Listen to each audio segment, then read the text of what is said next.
So Ramanuja's point is that we have this abhimana not simply out of some unmotivated attitude to the world, but because we have the arthas, the purusharthas, the ends of our life that are congenial to us. So human beings do exercise independence, and we do so according to the way we choose to live our life. So while there is something ultimately worthless in relationship to love of God in our ordinary lives, nevertheless, there is an agentive activity that we undertake according to how we define our lives. So it is up to us to take that decision to enter into an acknowledgement that we are in fact not independent, that we are in fact dependent on God. So it is a paradox that it is our decision, our determination of the end of life, that of ends of our life, that makes us sacrifice our independence and acknowledge our dependence on God. That is what he is trying to say here. He says, look, we follow happiness according to how we have decided to live, according to who we are, whether human or non-human. But this is the problem here. The real problem is not that we are deluded about our independence. No, we are free. We have agency. But the ends we choose are mutually incompatible. Why? Because once we have set up a particular kind of way of living, we cannot adopt another equally robust but equally unfixed way of life, because all of them lack their intrinsic form, their svarupa. What has svarupa? The only svarupa is that of our sheshatva, which I translate as supplementarity to the other. Who is the other? The divine. So he steps back and says, this conceit of independence should be understood as an error due to the operation of karma. So we should be sympathetic to why human beings exercise their agency in the way they do. And that is why it is perfectly true that because of karma, which I translate here as consequentiality, that whole sequence of action and consequence in which we are enmeshed, it is because of that we do have objects other than the Supreme Person that bring happiness. And again, it is important to stress that Ramanuja does not deny that we have happiness in this world towards other individuals and to the objects of the world.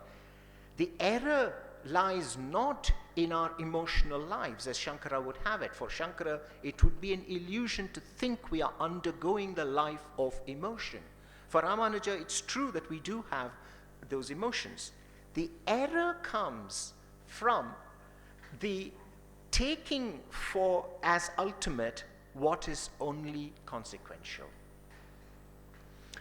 It is because of the lack of understanding of the nature of the objects of our emotional attention.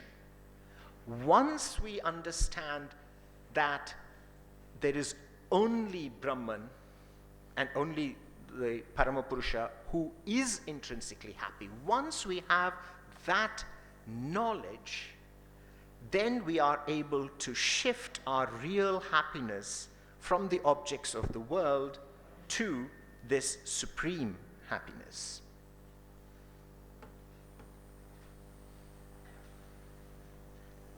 So all other objects are trapped in this singularity of the operation of karma.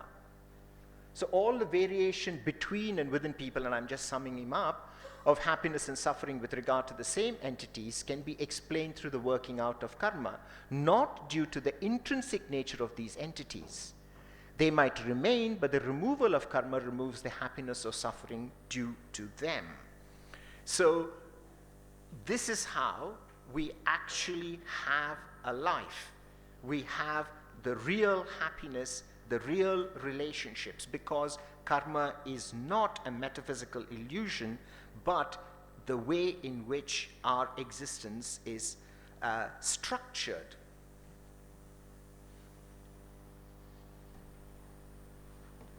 On the other hand, once this transition in our cognition has been made to understanding the true nature of the self in relation to God as the supplementarity of God, then the whole nature of our emotional life switches.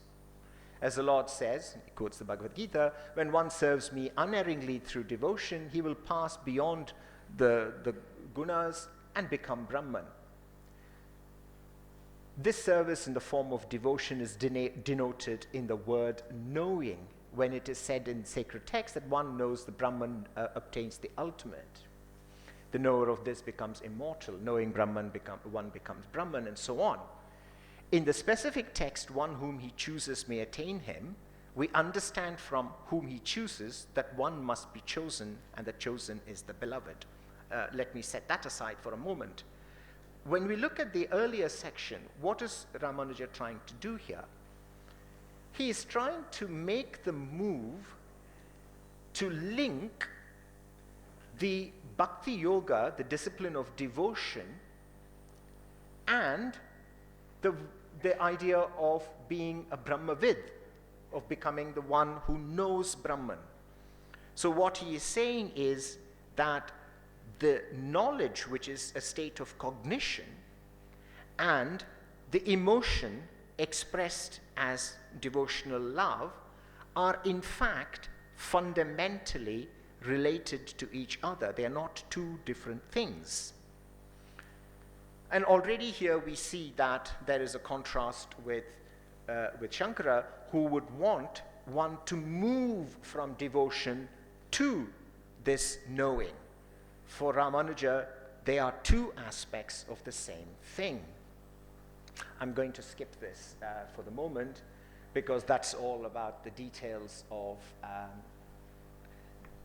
how Ramanuja follows through the nature of the consequence of the love of God. What I really want to do is to get to this particular point that I made with the previous paragraph, which is this intimate relationship that Ramanuja is affirming between all the cognitive aspects, being aware of having knowledge of Brahman on the one side, and the emotional aspect of having a devoted love of God. So when we go back to how the passage begins, and he talks about the term devotion has a sense of a distinguishing love, and so too love of a distinguishing awareness, Sudarshana Suri's comment on that relationship, in what way is this there's a particularity, this Vishesha. Sudarshana Suri's comment is that Jnanam Sukha Janakam, that is how the relationship is. That is, cognition is generative of happiness. So he says, yes, there is a relationship. How? And then Suri comments, for example, on the idea that to have happiness with regard to, say, the moon, implied about its beauty, one must have a cognition of it. So the cognition triggers the emotion. So once you have knowledge, that knowledge then leads to the emotion. If we keep that interpretation of Sudarshana Suri in mind, that when Ramanuja is talking about how the emotion of love is a distinguishing form of cognition, if you're going to interpret it as cognition is generative of the emotion of love, then let us look at how we might interpret what Ramanuja says later. So Ramanuja says, this is what happens. Having concentrated on the self with discrimination, Dritya, one sees the Supreme Person with devotion, makes the Supreme Person immediate, attains him. Everything follows from devotion taken as a particular type of cognition, which is how he ends the main body of the text. So if we read it if we see this passage, that everything follows from devotion taken as a particular type of cognition, as a jnana vishesha, bhaktischa jnana vishesha, then suppose we read it through Sudarshana Suri's interpretation of the relationship between devotion and cognition. You have what I call a causal succession interpretation. So there is an effective function of the pramanas, and from that, which is how Sudarshana Suri looks at jnana in 144, so then is generated the emotion. And this is where I go back to my original point. If we look at it in this way, this is a straight reversal of Shankara's sequence. First you have a cognitive life, you have a devotional life, you have a life of ritual, and all of those finally get you to the point where you're qualified to then have the cognitive attainment. Here, it is the other way around. If you first have the cognitive life, followed systematically through the pramanas, then you're able to generate the appropriate state of devotion. So in Ramanuja's system, if cognition of the unitive nature of Brahmanatman is merely a predecessor to devotion, first you understand in your cognition through epistemic validation about the Brahman Atman identity, then you have bhakti. But if we do that, and this is my criticism of this causal reading, then it becomes mysterious as to how being this notion of sheshatva, of us being supplementary, permits both unity and difference. So Ramanuja is very, very clear. For him, the Shesha-Sheshin relationship is absolutely central, that somehow we are, as I say, supplementary to the divine. But here, it becomes puzzling. So you have this idea that the Atman is non-different from Brahman. That closes off the attainment of the Vedantic truth. How can that generate, in this particular case, the notion of devotion? It is true to say that we might interpret it as, well, first you need to cognize the moon before you can be happy about its beauty or its moonlight or so forth. Yeah. Okay. How is it that this transition can happen? Instead of that, I want to offer a different explanation, which I call an asymmetric complementarity. What I mean by that is that we should not, I'll just read that out here. On the one hand, it is metaphysically possible for there to be attaining cognition of Brahman only because of the being of the Atman is nothing other than the being of Brahman. And on the other hand, being supplementary and not indistinguishably identical means that the emotion of loving devotion is possible in the otherness of the session. And the way I want to finish it with that is to ask, let us to think a little bit more about what a supplement means. And just in a pure metaphor, think of the supplement of a book. The book is a book without a supplement. But if there is a supplement to a book, it cannot exist on its own. But on the other hand, by existing, it is part of the book. So there is, as it were, a qualified non-difference between the book and its supplements.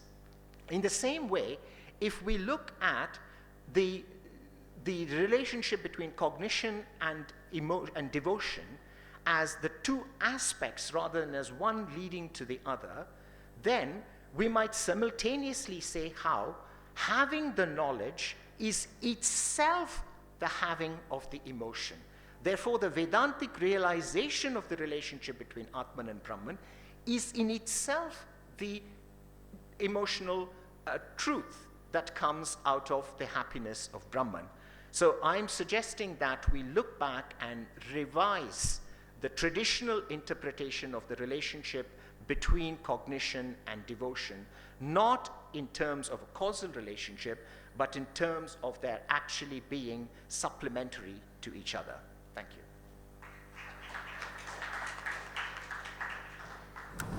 you. It cannot flower into bhakti. But the same knowledge, where you see the Brahman as full of auspicious qualities, Saguna Brahman, that knowledge cannot be a dry knowledge alone. That's exactly what I'm saying. Otherwise, if you make the difference, when does the dry become so rich? So let us not think of it as one leading to the other, but let us for this identity of this cognition and the devotion to the same, I think this nature of the Brahman is very crucial. Whether it is Nirguna Brahman or Saguna Brahman. The second important observation I want to make in Srivachana Bhushanam, he makes a very important insight that this Paratantriyam is Chaitanya Karya. It is knowledge, it is Jnana that leads to Paratantriyam. But it may look as if it is a sequential one. But there also you can postulate that this knowledge itself is Paratantriyam only. And the third question I want to put in, if you put bhakti as a means of salvation, and knowledge is ultimate goal, and in the ultimate goal knowledge alone prevails, but there is no room for bhakti. No, that problem can arise if you postulate bhakti as a means. But if you formulate bhakti as a Parama Purushartha, as the ultimate goal and in itself, then there is no conflict again. So they can again go together. These are one or two. And I also saw, I wanted your opinion on this aspect because I found that whether you actually are conscious about it or not, I really don't know. You were trying to explain certain terms in Sanskrit, like bhakti, priti, using love, and similarly jnana, whether it is wisdom, cognition, or